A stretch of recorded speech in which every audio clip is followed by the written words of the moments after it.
പ്രേക്ഷകർക്ക് സ്വാഗതം. എല്ലാവർക്കും നല്ലൊരു പൊന്നോണ ദിനം ആശംസിക്കുകയാണ്. അപ്പോൾ നമ്മുടെ ആദ്യത്തെ ഓണമാണ്. ഈ ഓണം കളറാക്കാൻ ഇന്ന് എനിക്കിപ്പം ഉള്ളത് വിശേഷണങ്ങൾ ഒന്നും വേണ്ടാത്തൊരു വ്യക്തിയാണ്. കാരണം ഞാനിനി എത്രയൊക്കെ വിശേഷണം പറഞ്ഞാലും അതൊന്നും മതിയാവില്ല. വളരെ സാധാരണ കുടുംബത്തിൽ ജനിച്ച് വളരെ സാധാരണക്കാരനായി ഇപ്പോഴും ജീവിക്കുന്ന മലയാളികളുടെ സ്വകാര്യ അഹങ്കാരം സ്നേഹം വാരി വിതറുന്ന നമ്മുടെ സ്വന്തം ഷെഫ് പിള്ള. നമസ്കാരം. നമസ്കാരം. Happy Onam. Happy Onam sir. എന്തൊക്കെയുണ്ട് വിശേഷം? നല്ല വിശേഷം. നല്ല വിശേഷം. പ്രത്യേകിച്ച് ഓണ വിശേഷം അല്ലേ? അതെ, ഓണമാണ്, വിശേഷങ്ങളാണല്ലോ. അതെ അതെ, നമ്മള് ന്യൂസ് മലയാളത്തിന്റെ ആദ്യത്തെ ഓണമാണ്. അപ്പൊ ഇനി നമുക്ക് കുറച്ച് സമയം ഇരുന്ന് സംസാരിക്കാം. തീർച്ചയായിട്ടും.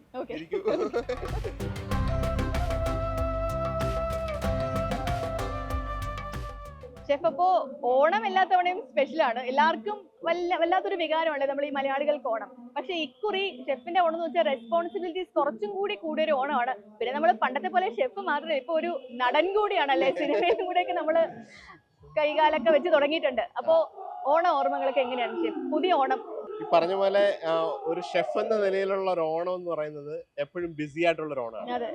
ഞാൻ ശരിക്കും ഓണം ആഘോഷിച്ചിട്ടുള്ളത് ഒരു 16 വയസ്സ് വരെ എന്റെ കുടുംബത്തില്, വീട്ടില് എല്ലാവരുമായിട്ട്. അത് ഭയങ്കര ഹാപ്പി, നമ്മളെല്ലാരും പറയുന്നത്. അത് കഴിഞ്ഞിട്ട് എനിക്ക് പിന്നെ ഈ ഒരു കഴിഞ്ഞ 30 ഇയേഴ്സില് ഫാമിലി ആയിട്ട് ഇരുന്ന് എൻജോയ് ചെയ്തിട്ടുള്ള ഓണം ഒരു 1-2 വർഷം മാത്രമേ ഉണ്ടായിട്ടുള്ളൂ. കാരണം ഓണം എന്ന് പറഞ്ഞാൽ ഏറ്റവും തിരക്കുള്ള ഒരു ഷെഫ് എന്ന മലയാളി ഷെഫ് എന്ന നിലയെ സംബന്ധിച്ച് നമ്മുടെ ഏറ്റവും കൂടുതൽ ബിസിനസ് പാർട്ട് അല്ലെ, ജോലി ചെയ്യുമ്പോഴും ഏറ്റവും തിരക്കാർന്ന സമയമാണ്. ആ സമയത്തൊക്കെ ഓണം ഒരിക്കലും നമുക്ക് ഈ ഗസ്റ്റുകളും ഭക്ഷണവും കുക്കിങ്ങും ഒക്കെ ആയിട്ട് അതിന്റെ പാർട്ടായിട്ട് നിൽക്കുകയും സെപ്റ്റംബറിൽ ആക്ച്വലി എന്റെ ഈ ഓണത്തിനോട് അടുപ്പിച്ചായിരുന്നു കല്യാണം നടന്നത്. അപ്പൊ ആ ഒരു വർഷമാണ് ശരിക്കും ലീവ് കിട്ടി പോയത്. പിന്നീട് എപ്പോഴും ഏതോ ഒരു വർഷം ഇടയ്ക്ക് കിട്ടി. പിന്നീട് ഞാൻ ഒരു എന്റർപ്രണർ ആയി ബിസിനസ്സിലേക്ക് വന്നപ്പം നമുക്ക് ഓണം വലിയ തിരക്കുള്ള സംഭവം ആകുമ്പോൾ നമ്മുടെ ഒരു ഫുൾ ടൈം ഫോക്കസ് ഒക്കെ അതിന് വേണ്ടി വരും. ഫസ്റ്റ് ഓഫ് ഓൾ നമ്മളൊരു ഫുഡ് കൊടുത്ത് ഒരാൾ ഹാപ്പി ആക്കുന്നതിലാണ് നമ്മുടെ ഹാപ്പിനെസ് വരിക. പ്രത്യേകിച്ച് ഓണം പോലൊരു ദിവസം പായസ സഹിതം വിഭവസമൃദ്ധമായ സദ്യ ഉണ്ടാക്കി കൊടുത്താൽ ഏതൊരു മനുഷ്യനും ഭയങ്കര ഹാപ്പിനെസ് ആണ്. അപ്പൊ ഈ ഹാപ്പി ഫേസ് കാണുക എന്നുള്ളതാണ്. നമ്മള് വയറ് നിറച്ച് നല്ല ഭക്ഷണം കഴിച്ചാല് അതിനപ്പുറം സന്തോഷമില്ല അല്ലേ? തീർച്ചയായിട്ടും. അത് മാത്രമാണ് ഒരു ഹ്യൂമൻ നേച്ചറിൽ ഞാൻ കണ്ട ഒരു അനുഭവത്തില്. നിങ്ങൾ എത്ര എക്സ്പെൻസീവ് ആയിട്ടുള്ള ഗിഫ്റ്റ്, വലിയ മുന്തിയ കാറോ അല്ലെങ്കിൽ ഏതെങ്കിലും ബ്രാൻഡോ ഒക്കെ ആയാലും കുറച്ച് നാൾ ഉപയോഗിക്കുമ്പോൾ അതങ്ങ് നമ്മുടെ ഒരു വലിയ കുറച്ച് നാളത്തേക്ക് മാത്രമേ ഉള്ളൂ ആ ഹാപ്പിനെസ് വരിക. പക്ഷെ ഭക്ഷണം എന്ന് പറയുന്ന ഒരു കാര്യം മാത്രമാണ്. നിങ്ങൾ രാവിലെ കഴിച്ചാൽ ഉച്ചയ്ക്ക് വീണ്ടും നല്ല അപ്പവും മുട്ടക്കറിയൊക്കെ കഴിച്ചു, അല്ലെങ്കിൽ സ്റ്റൂവും പൊറോട്ടയും അല്ലെങ്കിൽ ബീഫൊക്കെ ആയിട്ട് നമുക്ക് ഇഷ്ടമുള്ള കപ്പയും മീൻകറിയൊക്കെ കഴിച്ചാലും കൃത്യം 1 മണിയാകുമ്പോൾ നമുക്ക് വിശക്കും, നമുക്ക് വീണ്ടും ആഹാരം വേണം. അത് നന്നായിട്ട് കഴിച്ചാൽ വൈകുന്നേരം ഒരു 9 മണിയൊക്കെ ആകുമ്പോഴത്തേക്ക് എന്തെങ്കിലും നല്ല ഭക്ഷണം കഴിക്കണം എന്ന് തോന്നും. അപ്പൊ ഈ ആഹാരം എന്ന് പറയുന്നത് മനുഷ്യൻ എപ്പോഴും അവരെ ഹാപ്പി ആക്കാൻ പറ്റുന്ന ഒരു സംഭവം. മനസ്സ്, നമ്മുടെ ഷെഫിന്റെ വാചകം പോലെ സ്നേഹം നമുക്ക് മനസ്സ് നിറഞ്ഞു കൊടുക്കാൻ പറ്റുന്ന ഒരു സാധനം ഈ ഭക്ഷണത്തിലൂടെ തന്നെയാണ്. ഇപ്പൊ ഈ നമ്മൾ ഈ പറഞ്ഞ പോലെ ഓരോ ഘട്ടങ്ങളുണ്ട്. നമ്മൾ കുഞ്ഞായി, അത് കഴിഞ്ഞ ഒരു യങ് ഏജിലേക്ക് വരുന്നു, അതിനുശേഷം നമ്മൾ പ്രൊഫഷനിലേക്ക് കിടക്കുന്നു. പക്ഷെ ഇപ്പം അതെല്ലാം വിട്ട് ഒരുപാട് സ്ഥാപനങ്ങളിൽ ഒക്കെ നോക്കി നടത്തുന്ന ഒരാളാണ്. അപ്പൊ അങ്ങനെ വരുമ്പോ പണ്ടത്തെ ആ ഒരു ഓണം അതൊക്കെ മിസ് ചെയ്യുന്നുണ്ടോ? തീർച്ചയായിട്ടും മിസ് ചെയ്യുന്നുണ്ട്. ഇപ്പൊ പറഞ്ഞ പോലെ അത് ഓരോ ഘട്ടത്തിലും നമുക്ക് മനസ്സിലാവും എന്തൊക്കെയാണ് അന്നത്തെ റെസ്പോൺസിബിലിറ്റി വെച്ചിട്ടാണ് നമ്മുടെ ബ്രെയിൻ വർക്ക് ചെയ്യുക. അപ്പൊ ഞാനൊരു ഒരു ഷെഫായിട്ട് ജോലി ചെയ്യുമ്പോൾ എനിക്ക് അന്നത്തെ ആ ഒരു മീൽ മാത്രം, അന്നത്തെ ദിവസത്തെ മാത്രം ആ ടീമിനെ മാനേജ് ചെയ്യുക, ആ വരുന്ന ഗസ്റ്റിനെ മാത്രം മാനേജ് ചെയ്താൽ മതി. അത് നല്ല സ്ട്രെസ് ആയിട്ടുള്ള ജോലിയാണ്. ഇത്രയും ചിലപ്പോൾ 300 പേർക്കുള്ള ഓണസദ്യ, 500 പേർക്കുള്ള ഓണസദ്യ, 1000 പാഴ്സൽ, ഇത് ആ ഒരു നമ്പർ എനിക്കറിയാം. പക്ഷെ ഇപ്പോഴത്തെ ഒരു ഘട്ടം ഉത്തരവാദിത്വം എന്ന് പറഞ്ഞാൽ ഏകദേശം 20ഓളം റെസ്റ്റോറൻറ്റ്സ് ഉണ്ട്. ഇവിടെ എല്ലാം ഓണസദ്യ ഖത്തറിൽ ഉൾപ്പെടെ, ഗോവയിൽ ഉൾപ്പെടെ, കൊച്ചിയില്, പാലക്കാട്, ബത്തേരിയില്, ബാംഗ്ലൂര്, കൊല്ലത്ത്, ഇവിടെ എല്ലാം ഓണസദ്യ നടക്കുകയാണ്. അപ്പൊ ഒരു മനുഷ്യനെ സംബന്ധിച്ച് ഇതെല്ലാം എന്തായാലും ചെയ്യാൻ പറ്റില്ല. അപ്പൊ ഇതെല്ലാം കംപ്ലീറ്റ്ലി ഒരു ഫോക്കസ് ചെയ്തിട്ട് അതിന് കറക്റ്റ് ആയിട്ടുള്ള ടീമിനെ ഡിലഗേറ്റ് ചെയ്ത് അതിനെ മോണിറ്റർ ചെയ്ത് അതിനെല്ലാം കറക്റ്റ് ആയിട്ട് പോകാന്ന് മാത്രമേ, സിസ്റ്റം ജനറേറ്റ് ചെയ്തതിന് ലീഡ് ചെയ്യാന്ന് മാത്രമേ ഉള്ളൂ. അപ്പൊ അത് വേറെ തരം ഉത്തരവാദിത്തമാണ്. അപ്പൊ അതിങ്ങനെ ഞാൻ ലാസ്റ്റ് 2 ഇയേഴ്സ് ആയിട്ട് ഇങ്ങനെ അറിഞ്ഞുകൊണ്ടിരിക്കുന്നു. അത് പറഞ്ഞറിയിക്കാൻ പറ്റാത്തൊരു ഫീലിംഗ് ആണ്. കഴിഞ്ഞ തവണ ഞങ്ങൾ ഒരു 3000ഓളം സദ്യ ബാംഗ്ലൂർ മാത്രം കൊടുത്തിട്ടുണ്ട്. അപ്പൊ അതനുസരിച്ചിട്ട് ഇത്രയും മൾട്ടിപ്പിൾ, അത് ഈ ഒരു ഓണം ആയപ്പോഴത്തേക്ക് നമ്പർ ഓഫ് റെസ്റ്റോറൻറ്റ്സ് ഡബിളോ അതിലധികമായി. അപ്പൊ ഒരു ഡേയിൽ ഏറ്റവും കൂടുതൽ ആളുകൾ വന്ന് കഴിക്കുന്ന ഒരു ദിവസമാണ് തിരുവോണം. അപ്പൊ ഈ ഒരു തിരുവോണത്തിന്റെ അന്ന് ഇത്രയും ആളുകളെ ഫീഡ് ചെയ്യാൻ പറ്റുന്നു എന്നുള്ളതാണ് എന്റെ ഏറ്റവും വലിയ സന്തോഷം. കേരളത്തിൽ നമുക്ക് 14 ജില്ലകളേ ഉള്ളൂ, എങ്കിലും ഓരോ ജില്ലയിലും ഓരോ രുചിയാണ്. ഇപ്പൊ ഈ തിരുവനന്തപുരത്തെയും കൊല്ലത്തെയൊക്കെ രുചി ഏറെക്കുറെ ഫെമിലിയർ ആണ്. പക്ഷെ അത് കഴിഞ്ഞ് ആലപ്പുഴയിലേക്ക് പോകുമ്പോൾ വേറൊരു രുചി, പാലക്കാട് പോകുമ്പോൾ ടോട്ടലി ഡിഫറെന്റ് ആണ്, അത് കഴിഞ്ഞ് കണ്ണൂർ പോകുമ്പോൾ വേറെയാണ്.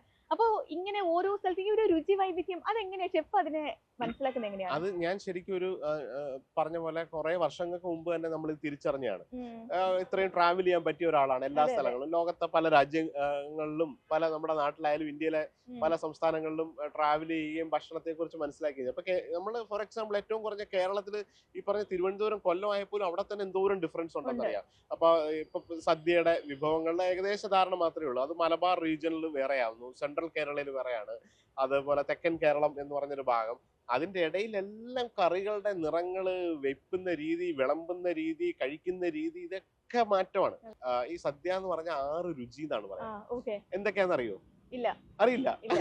സദ്യ എന്ന് പറയാൻ ഉപ്പ്, പുളി, എരിവ്, മധുരം, കയ്പ്, ചവർപ്പ്, ഈ 6 രുചി. നമ്മുടെ സംഗീതത്തിന് എത്ര രാഗമുണ്ട്? 7 രാഗം വെച്ചിട്ടാണ് ഇത്രയും മ്യൂസിക് ഉണ്ടായത്. ഈ 6 രുചി വെച്ചിട്ടാണ് നമ്മളുടെ രുചി ഭേദങ്ങളെല്ലാം ഉണ്ടാക്കിയത്. സദ്യയിൽ ഇതെല്ലാം ഉണ്ട്. കയ്പ് ഏതാണ് സദ്യയില്? അതെ. അപ്പൊ ചവർപ്പ് ഏതായിരിക്കും? ഞാൻ ചോദിക്കും ഈ ചവർപ്പും കയ്പും. ഇഞ്ചി കയ്പല്ല, ഇഞ്ചിയുടെ രുചി ചവർപ്പാണ്. അപ്പം ഇതൊക്കെ പല പല സംഭവങ്ങളുണ്ട്. പാവയ്ക്കയുടെ ഉപ്പേരി വന്നാൽ അതൊരു കയ്പ് രസമാണ്. ഓക്കെ, അപ്പൊ ഇഞ്ചിയുടെ രുചിക്ക് ഒരു ചവർപ്പാണ്, ഉലുവയുടെ രുചിക്ക് ഒരു ചവർപ്പാണ്, അത് കയ്പല്ല. ഓക്കെ, നിങ്ങൾ ഉലുവ നമ്മൾ കടിച്ചു നോക്കിയ ഒരു ടേസ്റ്റ് ഉള്ള. അപ്പൊ ഇതിന്റെയൊക്കെ സ്പൈസ് മിക്സിന്റെ ഒരു ബ്ലെൻഡ് ആണ് നമ്മുടെ സദ്യ എന്ന് പറഞ്ഞ എല്ലാം. അപ്പൊ ഇങ്ങനെ നമ്മളൊരു യുണീക് ടേസ്റ്റ് കൊണ്ടുവരാൻ വേണ്ടി നമ്മൾ എന്തെങ്കിലും ടിപ്പ് ഉണ്ടോ ഷെഫ്? കാരണം ഓരോ സ്ഥലത്തും ഓരോ രുചിയാകുമ്പോൾ എല്ലാവരെയും പ്രീതിപ്പെടുത്തുന്ന രീതിയിൽ നമ്മളൊരു യുണീക്. ഇപ്പം ജനങ്ങളെല്ലാം സ്പ്രെഡ് ആണ്. ബാംഗ്ലൂരൊക്കെ ആകുമ്പോൾ അവിടെ മലബാർ റീജിയനിലുള്ളവർ കൂടുതലാണ്, തിരുവിതാംകൂറിലുള്ളവർ കുറവാണ്. എന്നാലും ഞങ്ങൾ ഇതിന്റെ രണ്ടിന്റെയും കൂടെ ഇടയിൽ, കാരണം തെക്കൻ കേരളത്തില് ഇഞ്ചിക്കറി നിർബന്ധമാണ്. നേരെ മറിച്ച് എറണാകുളം തൊട്ട് അങ്ങ് ഇഞ്ചിപ്പുളി വേണം. അപ്പൊ ഇത് രണ്ടിലും എവിടെയെങ്കിലും ഒക്കെ നമ്മൾ അങ്ങോട്ടും ഇങ്ങോട്ടും കുറച്ച്. അതുപോലെ മലബാറിൽ ഓലൻ നിർബന്ധമാണ്. നമുക്ക് ഓലൻ വേണമെന്നില്ല, പകരം നമുക്ക് തീയൽ വേണം. ഇതിന്റെയൊക്കെ ഒരു കളികളാണ്. അപ്പൊ നമ്മളിങ്ങനെ അഡ്ജസ്റ്റ് ചെയ്ത് രണ്ടുപേരെയും ഹാപ്പി ആക്കണമല്ലോ എന്നുള്ള രീതിയിലാണ്. ഇപ്പൊ നമ്മൾ ഈ ഷെഫിന്റെ വീഡിയോസ് ഒക്കെ കാണുമ്പോഴത്തേക്കും എന്നെ ഏറ്റവും ആകർഷിക്കുന്ന ഒരു സാധനം ഷെഫിന്റെ സ്റ്റോറീസിലെ വീട്ടിലുണ്ടാക്കുന്ന ആ മീൻകറിയും ഒത്തിരി ഫിഷ് കിട്ടുമല്ലോ അവിടെ കൊല്ലത്ത്. ഞാൻ തുടക്കത്തിൽ പറഞ്ഞ പോലെ മുൻപത്തെ പോലത്തെ അല്ല. ഇപ്പോ നമ്മളൊരു ഷെഫാണ്, അല്ലെങ്കിൽ നമ്മൾ ഒത്തിരി കാര്യങ്ങളൊക്കെ നോക്കി നടന്നു എന്നതിനപ്പുറം ഒരു സിനിമാ താരം കൂടിയാണ്. അപ്പം ഓണം ഇപ്പം കുറച്ചും കൂടെ സ്പെഷ്യൽ ആണല്ലേ? അതെ, സിനിമ എന്ന് പറഞ്ഞാൽ സിനിമ എല്ലാവർക്കും ഇഷ്ടമല്ലേ? സിനിമയിൽ അഭിനയിക്കണം എന്നൊക്കെ ഒരു സാധാരണപ്പെട്ട ഒരു 99 ആൾക്കാർക്ക് ഉള്ളിൽ ആഗ്രഹം ഉണ്ടാവും. പക്ഷെ അത് എന്നോട്ട് വരുമ്പോഴാണ് ഈ അഭിനയം അത്ര ഈസി അല്ലാന്ന് മനസ്സിലായി. അപ്പൊ എനിക്ക് അത് ഭയങ്കര സിനിമ കാണുന്നതും സിനിമയെ കുറിച്ചുള്ള വിശേഷങ്ങളും പണ്ട് മുതലേ എന്റെ ഒരു പാഷൻ പോലുള്ള ഒരു സാധനമാണ്.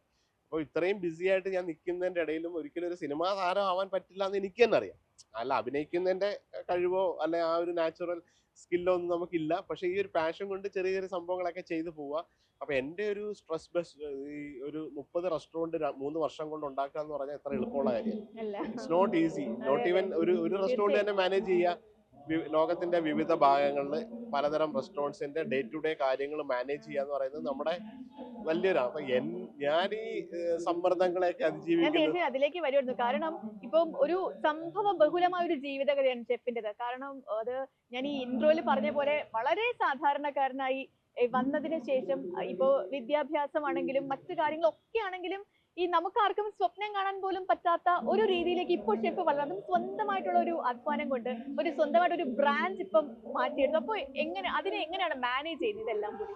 അത് പലരും എന്നോട് ചോദിക്കാറുണ്ട്, നിങ്ങൾക്ക് ഇവിടുന്ന് ഇത്ര സമയം കിട്ടുന്നത്. ഇപ്പൊ ഞാൻ ഇന്ന് തിരിഞ്ഞു നോക്കുമ്പോ ഇപ്പൊ 3 വർഷം കഴിഞ്ഞ 3 years ആയിരുന്നില്ല, 2.5 വർഷം ആയിട്ടുള്ളൂ ഈ ബിസിനസ്സിലേക്ക് വന്നിട്ട്. അപ്പൊ ഇത്രയും സ്ഥാപനങ്ങളെ എന്നോട് ചെയ്യുന്നതും ഇതിന്റെ ഇടയിൽ പലതരം TV ഷോസ് ചെയ്തിട്ടുണ്ട്, 3 പുസ്തകങ്ങൾ എഴുതി, ഒത്തിരി TV ഷോസും സിനിമയിൽ അഭിനയിക്കുകയും ആൻഡ് മൾട്ടിപ്പിൾ ട്രാവൽ, ഇതിനോടൊപ്പം പുതിയ പ്രൊജക്ടുകൾക്ക് വേണ്ടിയിട്ട് കഴിഞ്ഞ 2.5 വർഷമായിട്ട് ഒരു സിറ്റിയിൽ 10 ദിവസത്തിനുള്ളിൽ ഇരിക്കാൻ പറ്റിയിട്ടില്ല. That means I M continuously travel. ഇപ്പൊ കൊച്ചിയിൽ 5 ദിവസം ആണെങ്കിൽ 2 ദിവസം തൃശ്ശൂരായിരിക്കും, പിന്നെ ദുബൈയിലായിരിക്കും, ഖത്തറിലായിരിക്കും, അങ്ങനെ ഗോവയിൽ പോകണം, ബാംഗ്ലൂർ പോകണം, അങ്ങനെ ട്രാവൽ ചെയ്യണം. അപ്പൊ ഇതെല്ലാം മാനേജ് ചെയ്യണം, എൻ്റെ ഫാമിലിയെ നോക്കണം, ഇത്രയും സ്റ്റാഫിന്റെ കാര്യങ്ങൾ നോക്കണം, ബിസിനസിന്റെ പ്രശ്നങ്ങൾ ഉണ്ടാവും. എല്ലാം നമ്മൾ വിചാരിക്കുന്ന പോലെ ഇപ്പൊ ഷെഫ് പിള്ള എന്ന് പറഞ്ഞ ബ്രാൻഡായ എല്ലാം ഓക്കെ സ്വിച്ച് ഇട്ട പോലെ വരികയല്ല. അപ്പൊ പല പ്രശ്നങ്ങളെ നമ്മൾ ഡേ ടു ഡേ പ്രോബ്ലംസിനെ അതിജീവിച്ചിട്ട് വേണം ഇതെല്ലാം ചെയ്യാൻ ആസ് എ സ്റ്റാർട്ടപ്പ് കമ്പനി എന്ന നിലയിൽ. പക്ഷെ ആളുകൾ ആ സ്റ്റാർട്ടപ്പ് കമ്പനി ആണെന്നുള്ള ഭാവമില്ല, ഇങ്ങനെ ഏതോ വലിയ ആൾ എന്നുള്ള രീതിയിലാണ് അവരുടെ എക്സ്പെക്ടേഷൻ. നേരെ മറിച്ച് നമ്മൾ സാധാരണ ഏതെങ്കിലും ഒരാൾ ഒരു കച്ചവടം തുടങ്ങി ഒന്ന് രക്ഷപ്പെടണേ മിനിമം ഒരു 5 വർഷം 10 വർഷമൊക്കെ എടുക്കും. അപ്പൊ അതിനുള്ള ആനുകൂല്യങ്ങളൊന്നും നമുക്കില്ല. കാരണം അവരുടെ ചിന്തയിൽ ആ എക്സ്പെക്ടേഷൻ ഓക്കെ ഈസ് ബിഗ്. ഒരു സാധാരണ നിങ്ങൾ ട്രാവൽ ചെയ്തിട്ട് റെസ്റ്റോറൻറ്റിൽ പോകുന്നു, വിശക്കുന്നു, എവിടെയെങ്കിലും പോകുന്ന വഴിക്ക് നിർത്തുന്നു, റെസ്റ്റോറൻറ്റിൽ പോയി ഭക്ഷണം കഴിക്കുകയാണ്. ഭക്ഷണം കഴിക്കാൻ പോകുമ്പോൾ അവിടെ ഒരു ബാഡ് എക്സ്പീരിയൻസ് ഉണ്ടെങ്കിൽ നിങ്ങൾക്ക് ഇഷ്ടപ്പെടില്ല. It's A one of case. നിങ്ങൾ ലോകം മുഴുവൻ നടന്ന് പറയില്ല ഓക്കെ ഇനി ഞാൻ വരില്ല ഇവിടെ, ഇഷ്ടപ്പെട്ടു. നേരെ മറിച്ച് ഇത് നമ്മളുടെ അടുത്താണെങ്കിൽ അയ്യോ ഇത് ഷെഫ് പിള്ളർ റെസ്റ്റോറൻറ്റ്, നമുക്ക് അവിടെ പോകണം.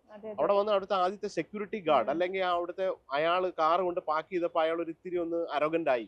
അവിടെ മുതൽ ബാഡ് എക്സ്പീരിയൻസ്, അങ്ങേരുടെ സ്റ്റാഫ് കണ്ട അല്ലെങ്കിൽ ഹോസ്റ്റൽ. അപ്പൊ ആ ഒരു എക്സ്പെക്ടേഷനിൽ നിന്നുകൊണ്ടാണ് ഒരു പുതിയ തുടക്കക്കാരൻ എന്ന നിലയിലുള്ള ഇതെല്ലാം ചെയ്യേണ്ടത്. പിന്നെ ഞാൻ ബിലീവ് ചെയ്യുന്നത് നമുക്ക് ഇഷ്ടമുള്ളൊരു കാര്യമാണ്. നമ്മൾ ഇഷ്ടമുള്ള കാര്യത്തിന് വേണ്ടിയിട്ട് എത്ര സമയം ചെലവഴിക്കുന്നത് നമ്മൾ അറിയില്ല. നിങ്ങൾ സിനിമ കാണാൻ താല്പര്യമുള്ള, എനിക്കറിയാം സിനിമ ഭയങ്കര ഇഷ്ടമുള്ള പ്രാന്തൻ 5 സിനിമ 6 സിനിമ ഒരു ദിവസം കാണുന്നതാണ്. എനിക്ക് അത്രയൊന്നും കാണാൻ പറ്റില്ല. എനിക്ക് ഒരു സിനിമ അല്ലെ 2 സിനിമയൊക്കെ മാക്സിമം കണ്ടാൽ നമുക്ക് അതിൽ കൂടെ എനിക്ക് നമുക്ക് ഓർത്ത് വെക്കാൻ പറ്റില്ല. 6 സിനിമ തുടർച്ചയായിട്ട് വളരെ നിത്യവും കാണുന്ന ആൾക്കാരെയൊക്കെ എനിക്കറിയാം. ബിക്കോസ് ആ സമയം അയാൾ സ്പെൻഡ് ചെയ്യുന്നത് അയാൾക്ക് സിനിമ ഇഷ്ടമായതുകൊണ്ടാണ്. അതുപോലെ ഈ പറഞ്ഞ നമ്മള് ഇഷ്ടപ്പെടുന്ന കാര്യത്തിലേക്ക് നമുക്ക് എത്താൻ പറ്റുക എന്നുള്ളതാണ് ആദ്യത്തെ കടമ്പ. ഒരു സക്സസ്ഫുൾ എന്നതിനേക്കാളും ഉപരി ഓരോ മനുഷ്യരും ഒരു USP, ഒരു യൂണിക്കായിട്ടാണ് ജനിക്കുന്നത് ഈ ഭൂമിയിൽ. അവർക്ക് എന്തെങ്കിലുമൊക്കെ ഒരു ഗുണങ്ങളും ദോഷങ്ങളും ഉണ്ടാവാണ്ട് ആരും ഉണ്ടാവില്ല. അപ്പൊ നമ്മുടെ ഗുണങ്ങളും നമ്മുടെ സ്വയം തിരിച്ചറിയുകയും നമുക്ക് എന്തിനാണ് ഏറ്റവും കൂടുതൽ എൻജോയ് ചെയ്യാൻ പറ്റുന്നതിലേക്ക് നമ്മൾ എത്തപ്പെടുകയും അതിനെ റിസൾട്ടിനേക്കാട്ടിലുപരി നമുക്കൊരു റിസൾട്ട് ഓക്കെ ഞാൻ ഇന്നതാവും അല്ല ഇന്നതാവില്ല എന്നതിലുപരി നമ്മൾ അതിനെ ആസ്വദിച്ച് അങ്ങ് ചെയ്യുകയാണ്. ആ ആസ്വദിച്ച് ചെയ്യുമ്പം കണ്ടിന്യൂസ് ആയിട്ട് ചെയ്യുമ്പം അതിന്റെ റിസൾട്ടും അതിന്റെ എഫേർട്സും ഇങ്ങനെ വേറെ സൈഡിൽ കൂടെ ആഡ് ആവുന്നുണ്ട്. ചിലപ്പോൾ നമ്മൾ അറിയുന്നില്ല, ചിലപ്പോൾ അത് വരാറില്ല, ചിലപ്പോൾ വളരെ വർഷങ്ങൾക്ക് ശേഷം. പക്ഷെ വന്ന് തുടങ്ങിയാൽ നിങ്ങൾക്ക് പിടിച്ചാൽ കിട്ടാത്ത മൾട്ടിപ്ലിക്കേഷനിലായിരിക്കും അതിന്റെ ഗ്രോത്ത് പോവുക. അപ്പൊ നിങ്ങൾ കുറെ വർഷങ്ങൾ തുടർച്ചയായിട്ട് ഇങ്ങനെ ചെയ്തുകൊണ്ടേ ഇരിക്കുന്നു, ആരും അപ്രിഷിയേറ്റ് ചെയ്യുന്നില്ല, ആരും ചെയ്യുന്നില്ല, ബട്ട് യു ആർ ഹാപ്പി. അവിടെ ഹാപ്പി ആവുകയാണ്. അല്ലാതെ നമ്മൾ ആരെങ്കിലും ബോധിപ്പിക്കാനോ അല്ലെങ്കിൽ ആരെങ്കിലും പ്രൂവ് ചെയ്യാൻ വേണ്ടി നടക്കുകയാകുമ്പോഴാണ് നമ്മൾ ഡിപ്രഷൻ ആവുകയും അല്ലെങ്കിൽ അയ്യോ നമ്മുടെ സെക്സ് ആയില്ല എന്നൊക്കെ തോന്നുക. വീട്ടിലെ മക്കളൊക്കെ അച്ഛനെ കിട്ടാറില്ല എന്നുള്ള പരാതി തീർച്ചയായിട്ടും ഉണ്ട്. അത് അവരോട് ഞാൻ ആദ്യം തന്നെ പറഞ്ഞിട്ടുണ്ട്, ഒരു ബിസിനസ്സിലേക്ക് വരികയാണ്, so give me 3 years time. അതിന് പകരം അപ്പൊ അവര് ഹാർഡാണ്, പക്ഷെ അവര് പരമാവധി ഉറപ്പായിട്ടും അറിയാലോ ഇങ്ങനെയൊക്കെ ഒരു അവർക്ക് അവരുടെ ഒരു ക്വാളിറ്റി ടൈം അവർക്ക് ലഭിക്കേണ്ട ഒരു അച്ഛൻ എന്ന നിലയിൽ വെറുതെ പണം കൊടുത്ത് അല്ലെങ്കിൽ അവരുടെ സ്കൂളിലെ കാര്യങ്ങൾ അല്ലെ അവർക്ക് ഇഷ്ടപ്പെട്ട വസ്ത്രങ്ങൾ വാങ്ങിച്ചു കൊടുക്കുക, ഇഷ്ടപ്പെട്ട ഭക്ഷണം വാങ്ങിച്ചു കൊടുക്കുന്നതിലുപരി ഒരു ടൈം സ്പെൻഡ് എന്ന് പറയുന്ന ഒരു സാധനമുണ്ട്. അപ്പൊ അത് പിന്നെ സാക്രിഫൈസ് എന്ന് പറയുന്നത് ഇല്ലാണ്ട് ഒന്നും നടക്കില്ല. ദർ ഈസ് പെയിനും ഗെയിനും ഇതിന്റെ പാട്ടാണ്. സോ അവർക്കിത് മനസ്സിലാവും. ഞാനിപ്പം എനിക്ക് വേണ്ടിയിട്ട് മാത്രമല്ല ഇത് ചെയ്യുക, അല്ലെ അവർക്ക് വേണ്ടിയിട്ട് മാത്രമല്ല, ഇതൊരു നമുക്ക് ഒരു ഹാപ്പിനെസ്സിൽ ഒരുപാട് ജോബ് ക്രിയേറ്റ് ചെയ്യാൻ പറ്റുന്നുണ്ട്, ഒരുപാട് ആൾക്കാരെ നമുക്ക് സപ്പോർട്ട് ചെയ്യാൻ പറ്റുന്നുണ്ട് പല തരത്തിൽ. വേണമെങ്കിൽ എനിക്ക് സുഭിക്ഷമായിട്ട് സേഫ് ആയിട്ട് ഒരു ജോലിയൊക്കെ ചെയ്താലും വലിയ അല്ലലില്ലാതെ പോകാൻ പറ്റുന്ന ഒരു പ്രൊഫഷണൽ കരിയർ ഞാൻ നേടിയെടുത്തതിന് ശേഷമാണ് ചെയ്തത്. അപ്പൊ അത് എല്ലാവർക്കും മനസ്സിലാവുന്നുണ്ട്, എല്ലാം സപ്പോർട്ട് ചെയ്യും. ഓക്കെ, അപ്പം ഷെഫിനെ കിട്ടിയിട്ട് എന്താണെങ്കിലും എന്തെങ്കിലും ആ കൈപുണ്യം അറിയാതെ പോകുന്നത് ഭയങ്കര മോശമാണ്. അത് എനിക്ക് അങ്ങനെ പോകാനേ തോന്നുന്നില്ല. അപ്പൊ നമുക്ക് എന്തെങ്കിലും കൂടി ഒന്ന് എന്തെങ്കിലും കുക്ക് ചെയ്താലോ? ശരി, നമുക്ക് എന്തായാലും കുക്ക് ചെയ്യാം. നമുക്ക് നോക്കാം. നമ്മുടെ റെസ്റ്റോറന്റ് ഇരിക്കാം, ഇവിടെ എന്തെങ്കിലും കാണാൻ നമുക്ക് നോക്കാം. ഞാൻ ഷെഫിനെയും കൊണ്ട് ഷെഫിന്റെ കിച്ചണിൽ വന്നു. ഷെഫ്, അപ്പോ ഇതൊക്കെ കണ്ടിട്ട് എനിക്കൊരു സദ്യ വിഭവമായിട്ട് തോന്നുന്നില്ല. എന്താണ് നമ്മൾ ആക്ച്വലി ഇന്ന് നമ്മള് ഓണമായിട്ട് സദ്യയുടെ വിഭവങ്ങളൊക്കെ നിങ്ങൾ ഒരുപാട് പ്രേക്ഷകർ കൊടുത്തു കഴിഞ്ഞു. അപ്പൊ പനീറും വഴുതനങ്ങയും വെച്ചിട്ടുള്ള നിർവ്വാണയാണ്. അപ്പൊ അത് നിങ്ങൾ ട്രൈ ചെയ്തിട്ടില്ലെങ്കിൽ വളരെ സിമ്പിൾ ആയിട്ട് ഉണ്ടാക്കാൻ പറ്റും. അപ്പൊ അതിന്റെ പ്രോസസ്സിലേക്ക് പോകാം. അപ്പൊ നമുക്ക് പനീർ മറിനേറ്റ് ചെയ്ത് വെച്ചിട്ട് ബാക്കിയുള്ള സംഭവങ്ങളൊക്കെ എല്ലാവരുടെ വീടുകളിലുള്ളതാണ്. അപ്പൊ വഴുതനങ്ങ ഞാനൊന്ന് കട്ട് ചെയ്യട്ടെ. ഓക്കെ, വഴുതനങ്ങ എടുക്കാണ്. ഇത് ആക്ച്വലി വഴുതനയാണല്ലേ ഷെഫ്? ഞങ്ങളുടെ നാട്ടിൽ ഇതിനെ കത്തിരിക്കാന്ന് പറയും, പല പേരിൽ അറിയപ്പെടുന്ന ഒരു സാധനമാണ്. ഇതിനെല്ലാം ബ്രിഞ്ചോൾ എന്ന് പറയും, എഗ് പ്ലാന്റ് എന്ന് പറയും. ജസ്റ്റ് ഇതിന് സ്ലൈസ് ചെയ്തിട്ട് ഒരെണ്ണം വട്ടത്തിലും ഒരെണ്ണം നീളത്തിലും ഇട്ടിട്ടുള്ള ഒരു സാധനം. ഓക്കെ, കുറച്ച് ടർമറിക്, കുറച്ച് മുളക് പൊടി, ആവശ്യം പെപ്പർ, ആവശ്യത്തിന് ഇത്തിരി കറിവേപ്പില ചോപ്പ് ചെയ്ത്, അതെ ഇത്രയും മതി. Just light marination. ഇത് വെറുതെ ഗ്രില്ല് ചെയ്യാം. അപ്പൊ ഇതിനെ ഒന്ന് ലൈറ്റ് ആയിട്ടൊന്ന് അപ്ലൈ ചെയ്തു. ഒരു സിമ്പിൾ ജസ്റ്റ് ഇങ്ങനെ ഒരു സംഭവം മാത്രം മതി, ബാക്കിയൊക്കെ ഇതിനകത്ത് ആയിക്കോളും. അപ്പൊ ഇത് മറിനേറ്റ് ചെയ്ത് കഴിഞ്ഞു. നമ്മൾ ഓൾറെഡി പനീറും ഇതേപോലെ മറിനേറ്റ് ചെയ്ത് വെച്ചു. കുറച്ച് തേങ്ങാപ്പാലും ഇഞ്ചി പച്ചമുളക് കറിവേപ്പില തേങ്ങാക്കൊത്തൊക്കെ ഉള്ള ഒരു സാധനമാണ്. ഓക്കെ. അപ്പൊ ആദ്യം കുക്കിംഗ് പ്രോസസ്സിലേക്ക് കിടക്കാൻ പോവാം. അതെ അതെ, ആദ്യം ഒന്ന് ഗ്രില്ല് ചെയ്ത് എടുക്കുക എന്നുള്ളതാണ്. ഷെഫ് ഇപ്പം ഒത്തിരി സെലിബ്രിറ്റികൾക്ക് ഫുഡ് കൊടുത്തിട്ടുണ്ടല്ലോ. ആ, അപ്പോ ഇതില് ആരുടെ ഭക്ഷണശീലാണ് ഷെഫിനെ കൂടുതലൊന്ന് അതിശയിപ്പിച്ചിട്ടുള്ളത്? അമ്പരപ്പിച്ചിട്ടുള്ള ഇപ്പൊ ലാലേട്ടനൊക്കെ ഭക്ഷണം കൊടുക്കുമ്പോൾ നമുക്ക് ഭയങ്കര ഭക്ഷണപ്രിയനാണ്. ഭക്ഷണം പ്രിയനെക്കാട്ടി കൂടുതൽ കുക്ക് ചെയ്യാനൊക്കെ ഭയങ്കര താല്പര്യമുള്ള ഒരാളാണ്. അപ്പൊ ആ രീതിയിൽ നമ്മളെ എപ്പോഴും അമ്പരപ്പിക്കുന്നതാണ് അവരൊക്കെ. സോ ഇത് കുറച്ച് ബട്ടറും വെളിച്ചെണ്ണയും കൂടി ഇട്ടൊന്ന് പാൻ ചൂടായി ഒരു സൈഡിലേക്ക് പനീർ ഇടുകയാണ്. പനീർ ഒരു വലിയ പീസാണ്. ലൈറ്റ് ആയിട്ട് ഇത് ഇട്ടിട്ടുണ്ട്. ഒന്നിച്ച് അവിടെ കിടന്നല്ലോ. അതെ യെസ്, ഇതൊക്കെ അവിടെ കിടന്നോട്ടെ സൈഡില്. നമ്മള് ഇതിനെല്ലാം സ്പേസ് ഉണ്ടാക്കി കൊടുത്താൽ മതി. സോ ഇത് ഒന്ന് ഒരു 2 മിനിറ്റ്സ് ഗ്രില്ല് ചെയ്തു. അതിനുശേഷം നമ്മളൊരു പാനിലേക്ക് അല്ലെങ്കിൽ അപ്പച്ചട്ടിയിൽ വെക്കാം. ഇത് ഇൻഡക്ഷൻ കുക്കർ ആയിട്ട് പാനിനകത്ത് വാഴയില വെച്ചിട്ട് ബാക്കിയുള്ള സാധനം ഇട്ട് കഴിഞ്ഞാൽ പെട്ടെന്ന് തന്നെ ആവും. ജസ്റ്റ് ഇതൊന്ന് ലൈറ്റ് ആയിട്ടൊന്ന് ഗ്രില്ലായാൽ മാത്രമേ മതി, ബാക്കി അതിനകത്താണ് ആവും. ഇപ്പൊ നമ്മൾ കേട്ടിട്ടുണ്ട് ഈ നമ്മൾ ഒത്തിരി പഠിച്ച് മറ്റു ജോലികളൊക്കെ തേടുന്നതിനേക്കാളും എളുപ്പത്തിൽ നമ്മുടെ ഒരു ഷെഫ് ആയാൽ ഒരുപാട് രാജ്യങ്ങൾ സന്ദർശിക്കാനും ഒരുപാട് പേരുമായിട്ട് മീറ്റ് ചെയ്യാനും നമുക്ക് പല ഭാഷകൾ പഠിക്കാനും പല സംസ്കാരങ്ങൾ കാണാനും ഒക്കെ പറ്റുമെന്ന് പറഞ്ഞു കേട്ടിട്ടുണ്ട്. അങ്ങനെ തന്നെയാണോ? തീർച്ചയായിട്ടും. ഈ ഒരു മറ്റൊരു ജോലിയെക്കാട്ടുള്ള ഏറ്റവും വലിയ പ്രത്യേകത വെച്ചാൽ ഇത് ഓരോ ദിവസവും പുതിയതാണ്. ഓരോ ദിവസം മീറ്റ് ചെയ്യുന്ന ആൾക്കാർ വേറെയാണ്. അപ്പോൾ ഓരോ ദിവസം നമുക്ക് പല ഒരു ഫിക്സ് മെനു ആയപ്പോലും നമ്മൾ ബാങ്കറ്റ്സ് ചെയ്യും, പല കാര്യങ്ങളും. അപ്പോൾ എല്ലാ ദിവസവും സംതിങ് ന്യൂ ആണ് ഗ്രില്ലായി വരുന്നത്. വഴുതനങ്ങയുണ്ട്. എല്ലാം ഇങ്ങനെ ആ ബട്ടർ കിടന്ന് ഇങ്ങനെ ഗ്രില്ലായി വന്നുകൊണ്ടിരിക്കുകയാണ്. ആ മിക്സറുടെ ഒരു ടേസ്റ്റ് ഒക്കെ കൂട്ടാനായിട്ട് ലേശം ബ്ലാക്ക് പെപ്പർ ഇടുന്നു, കുറച്ച് കറി ലീവ്സ് ഇടുന്നു. ഓക്കെ, ഇതെല്ലാം ഒന്ന് സെറ്റായി. ഏകദേശം ഇത് കുക്കായി കഴിഞ്ഞു. എന്നെ എപ്പോഴും ഈ ഷെഫ്മാരിൽ അമ്പരപ്പിക്കുന്ന ഒരു സാധനം ഈ പാന് കൈകാര്യം ചെയ്യുന്ന ഒരു രീതി. അതെ, ഓൾറെഡി ആ ഒരു ഗ്രിൽ മാർക്ക് കണ്ടില്ലേ, ഇത് വന്നു. അപ്പൊ ഇതൊരു സൈഡിലേക്ക് ആക്കി ഇനിയിപ്പോ ഈ വഴുതനങ്ങ കൂടെ ജസ്റ്റ് ഒരു ചൂട് തട്ടിയെടുത്താൽ ഓൾറെഡി ഇതൊരു സോഫ്റ്റ് ആയിട്ടുള്ള ഒരു സംഭവമാണ്. അപ്പൊ ഇത് നല്ല ഫ്രഷ്ലി കട്ട് ചെയ്തിട്ട് ഫ്രഷ്ലി മാറിനേറ്റ് ചെയ്ത് സോഫ്റ്റ് കുക്കാണ്. ബാക്കി ഇനി തേങ്ങാപ്പാൽ ഇത് കുക്കാവും. അത് തന്നെ. ഇപ്പൊ ആളുകൾ പെട്ടെന്ന് ആയിരിക്കും വെജിറ്റേറിയൻ ആണെങ്കിൽ ഇത് വെജിറ്റേറിയൻ അല്ല, നോൺ വെജ് കഴിക്കാൻ താല്പര്യമുള്ളവർക്ക് കഴിക്കാൻ പറ്റുന്ന രീതിയിലുള്ള ഒരു ഡിഷാണ്. വെളിച്ചെണ്ണ ലേശം വെളിച്ചെണ്ണ വേണമെന്നില്ല, ഏതെണ്ണയാലും മതി. അത് ഇല കരിയാണ്ടിരിക്കാൻ വേണ്ടിയിട്ടാണ്. പിന്നെ ഒരു വാഴയില, ഒട്ടും ഹോളൊന്നും ഇല്ലാത്തൊരു വാഴയില ജസ്റ്റ് സിമ്പിളി വെച്ച് കൊടുക്കുകയാണ്. എന്നിട്ട് ഇതിനകത്ത് ലേശം ഒരു തുള്ളി വെളിച്ചെണ്ണ വെക്കുന്നു. ഓക്കെ, സോ ഇനി ഈ പനീർ, ഗ്രില്ല് ചെയ്ത പനീർ നമ്മൾ പ്ലേസ് ചെയ്യാണ്. ഈ സൈഡിലേക്ക് ഒരു വഴുതനങ്ങ വിട്ടു കൊടുത്തു. ഞാൻ ഷെഫിന്റെ ഒത്തിരി നിർവ്വാണ വീഡിയോസ് കണ്ടിട്ടുണ്ടെങ്കിലും ആദ്യമായിട്ടാണ് നേരിൽ കണ്ടൊരു എക്സ്പീരിയൻസ് കേട്ടോ. അപ്പൊ ഇത് ജസ്റ്റ് വീണ്ടും ഇതിനകത്ത് ഗ്രില്ലാവുകയാണ്. അപ്പോൾ ഇതിന്റെ പാലൊഴിക്കുന്ന ഒരു ഘട്ടം, ഇതിന്റെ മെയിൻ തേങ്ങാപ്പാല് കറിവേപ്പിലേക്ക് ഇട്ട് റെഡിയാക്കി എടുത്താണ്. ഒന്നാം പാൽ. തേങ്ങാപ്പാലിനകത്ത് കറിവേപ്പില, ആ വെളിച്ചെണ്ണയും തേങ്ങാപ്പാലും. ഇനിയാണ് ഇതിന്റെ ടേസ്റ്റ് ആയിട്ടുള്ള കാര്യങ്ങൾ ചെയ്തു കൊടുക്കുന്നത്. തീ ഒന്ന് കുറച്ചു, ഒന്ന് തിളച്ചു വന്നോട്ടെ. ആദ്യം തന്നെ നമ്മൾ പച്ചമാങ്ങ പൊടിയായിട്ട് അരിഞ്ഞാണ്, ഒരു പുളിക്ക് വേണ്ടിയിട്ടാണ്. ശേഷം പച്ചമാങ്ങ, അതിനുശേഷം പൊടിയായിട്ട് അരിഞ്ഞ ഇഞ്ചി. യെസ്, ദെൻ നമ്മുടെ എരിവിനാവശ്യമുള്ള പച്ചമുളക് ചോപ്പി. അത് വേണമെങ്കിൽ ആവശ്യത്തിന് പച്ചക്കറി ഒക്കെയാണ്ട് ഇത്തിരി കൂടുതലിടാം. എരിവൊക്കെ ഇഷ്ടമുള്ളതല്ലേ? ആണല്ലോ, എങ്കിൽ ഇത്തിരി ഇട്ടു. പിന്നെ ഇത്തിരി ടേസ്റ്റ് കൂട്ടാനാണ് തേങ്ങയുടെ കൊത്താണ്. ഓക്കെ, ഇതൊക്കെ ഇങ്ങനെ വാരി വിതറുക. ഇനി ആവശ്യത്തിനുള്ള ഉപ്പിടുകയാണ് ഈ പാലിന് വേണ്ടി. ഓൾറെഡി നമ്മൾ മറിനേഷനകത്ത് ഉപ്പുണ്ട്. അപ്പൊ ഇതിന്റെ പാലിന് വേണ്ടിയിട്ട് കുറച്ച് സ്പ്രിങ്കിൾ ചെയ്യുന്നു. മെയിൻ ഫ്ലേവർ എന്ന് പറയുന്നത് നമ്മുടെ എല്ലാം കറുത്ത പൊന്ന് കുരുമുളക് പൊടിയല്ല, ആ ചതച്ചതാകുമ്പോൾ ഒരു ബൈറ്റ്സ്. ഇതിന്റെ ഒരു ടേസ്റ്റ് എന്ന് പറഞ്ഞാൽ ഓരോ സ്പൂൺ ഫുള്ളിനകത്ത് നമുക്ക് ഇഞ്ചി, പച്ചമുളക്, തേങ്ങാക്കൊത്ത്. അപ്പൊ ഇഞ്ചിയും പച്ചമുളകും കൂടെ കടിക്കുമ്പോൾ ഒരു രുചിയാണ്. മാങ്ങയും കറിവേപ്പിലയും കൂടെ വായിൽ വരും വേറെ രുചിയാണ്. അതിന്റെ ഇടയിലെല്ലാം ഈ ബൈറ്റ് കുരുമുളകും കൂടെ വരുമ്പോഴാണ് ഈ നിർവ്വാണ ഫ്ലേവേഴ്സ് വരിക. അപ്പൊ ആവശ്യമുള്ള ബ്ലാക്ക് പെപ്പർ കൊടുക്കുന്നു. ഓക്കെ, ചതച്ച കുരുമുളക്. അപ്പൊ ഇടയ്ക്ക് ആയി.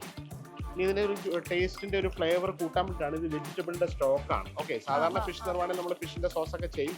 അപ്പൊ ഇത് കുറച്ച് ഇതിന്റെ ഒരു പച്ചക്കറികളെയാണ്, കുറച്ച് കോളിഫ്ലവർ, ബീട്രൂട്ട്, അങ്ങനെ എല്ലാ പച്ചക്കറികളിട്ട് തിളപ്പിച്ചെടുത്ത് കുറുക്കിയ ഒരു സോസാണ്. ഇത് ആവശ്യമൊന്നുമില്ല, ഇത് ഉണ്ടെങ്കിൽ കുറച്ചുകൂടെ ടേസ്റ്റ് കൂട്ടാൻ വേണ്ടിയിട്ട് ജസ്റ്റ് ഒരു 2 ഡ്രോപ്പ്.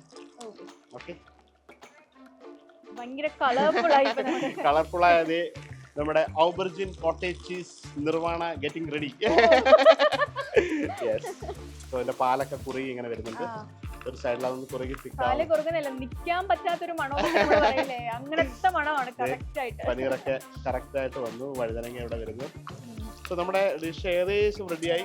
ഫൈനലി ഒരല്പം ബട്ടർ കൂടെ കൊടുത്തു കഴിഞ്ഞാൽ ആ ഒരു സാധനം അതൊന്ന് മെൽറ്റ് ആകുമ്പോഴത്തേക്ക് ഈ ചില ഷെഫുമാർക്കൊക്കെ മണം കൊണ്ട് തന്നെ ആ രുചിയും അറിയാൻ പറ്റുമെന്ന് പറയും. അതെ, ഷെഫിന് അങ്ങനെ ചില ഡിഷുകൾ നമുക്ക് പറയാം. അല്ല എല്ലാം മണം കൊണ്ടല്ല, നമുക്ക് ചിലത് ഇടുന്ന അളവ് ഇപ്പൊ ഇത് എന്താണോ അളവെന്ന് നമുക്ക് അറിയാം. അപ്പൊ അതിനനുസരിച്ചിട്ട് നമ്മുടെ കൈ ഒതുങ്ങി വരും. എത്രയാണോ അതിന്റെ സ്പൈസ് ലെവൽ വേണ്ടത് എന്നുള്ളത് കാണുമ്പം എന്തോരം ഉപ്പ് വേണം, എന്തോരം സ്പൈസ് വേണം എന്നുള്ളത്. അപ്പൊ ഇത് ഏകദേശം നമുക്ക് ഞാൻ ടേസ്റ്റ് നോക്കാണ്ട് തന്നെ നമുക്ക് ഇത് ആ കുറുകി അതിന്റെ ചാറ് കളറൊക്കെ ഇങ്ങനെ മാറി വന്നിട്ടുണ്ട്. വഴുതനങ്ങയും ക്രീമി ടെക്സ്ചർ ആയിരുന്നു. Yes, creamy texture. Paneer nirvana. Yes, touch കൊടുക്കാണ്. അതെ, ഫൈനൽ ടച്ച്. ഇവിടെ എന്ത് നമ്മുടെ ഒരു കേരള ഭക്ഷണത്തിന് എന്തെങ്കിലും തീ കുറച്ച് വെച്ചു. ഓൾറെഡി തിളച്ചത് അതിന്റെ ചാറിന്റെ ഒരു ടെക്സ്ചർ എന്ന് പറഞ്ഞാൽ ഡബിൾ ക്രീം. നമുക്ക് ഡബിൾ ക്രീം അറിയാം, സിംഗിൾ ക്രീം ഉണ്ടാവും, ഡബിൾ ക്രീം ഉണ്ടാവും. അങ്ങനെ വെച്ചിട്ടാണ് ഒരു ഫുഡിന്റെ കൺസിസ്റ്റൻസിയെ കുറിച്ച് പറയാറ്. അപ്പോൾ സിംഗിൾ ക്രീം എന്ന് പറയുമ്പോൾ കുറച്ചുകൂടെ ലൂസ് ആയിട്ടിരിക്കും.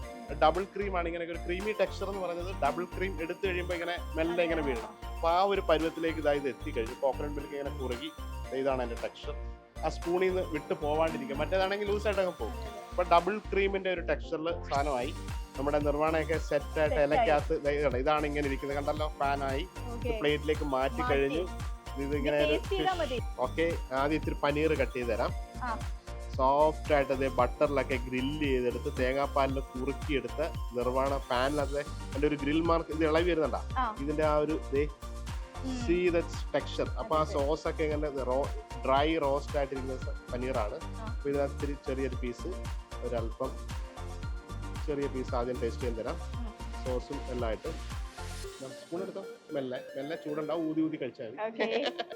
അപ്പോ എല്ലാ പനീർ ഫാൻസിനെയും മനസ്സിൽ വിചാരിച്ച് ഞാൻ വലിയ പനീർ ഫാനാണ്. അപ്പോ പനീർ നിർവാണ.